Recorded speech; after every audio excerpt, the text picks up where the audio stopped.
আসসালামু আলাইকুম রহমতুল্লাহ। খামারের জীবন মানেই প্রতিদিন নতুন নতুন অভিজ্ঞতা।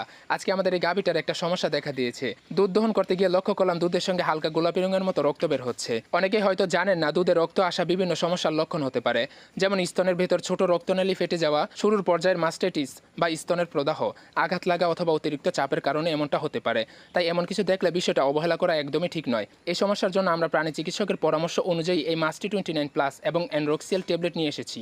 মাস্টি 29 প্লাস মূলত স্তনের প্রদাহ কমাতে এবং টিস্যু দ্রুত সুস্থ করতে সাহায্য করে, আর অ্যানরক্সিয়াল ট্যাবলেট রক্তক্ষরণ কমাতে সহায়তা করে, যাতে দুধের সঙ্গে রক্ত আসাটা ধীরে ধীরে বন্ধ হতে পারে। আমাদের গাভীর ওজন প্রায় 5 মনের একটু বেশি। সেই হিসাব অনুযায়ী সকালে 1 প্যাকেট মাস্টি 29 প্লাস এর সঙ্গে অ্যানরক্সিয়াল ট্যাবলেটের 10টি ট্যাবলেট খাইয়েছি। এরপর বিকেলেও একই নিয়মে আবার 1 প্যাকেট পাউডারের সঙ্গে 10টি ট্যাবলেট খাওয়ানো হয়েছে। এমন না যে এই সমস্যাটা আমাদের এই প্রথমই হলো, আগেও হয়েছে এবং আলহামদুলিল্লাহ আমরা আল্লাহর রহমতে এই সমস্যার সমাধানও করেছি। তবে একটা কথা অবশ্যই মনে রাখবেন, আমি যে ডোজ ব্যবহার করেছি সেটা আমার গাভীর ওজন এবং প্রাণী চিকিৎসকের পরামর্শ অনুযায়ী নেওয়া। তাই আমার ভিডিও দেখে নিজের গরুকে একইভাবে ওষুধ খাওয়াবেন না, আগে অবশ্যই একজন প্রাণী চিকিৎসকের পরামর্শ নেবেন। তাছাড়া রাসূল সাল্লাল্লাহু আলাইহি ওয়াসাল্লাম বলেছেন, আল্লাহ এমন কোনো রোগী সৃষ্টি করেনি যার চিকিৎসাও তিনি সৃষ্টি করেননি। তাই সময় মতো চিকিৎসা করুন, ধৈর্য ধরুন আর আল্লাহর উপর ভরসা রাখুন।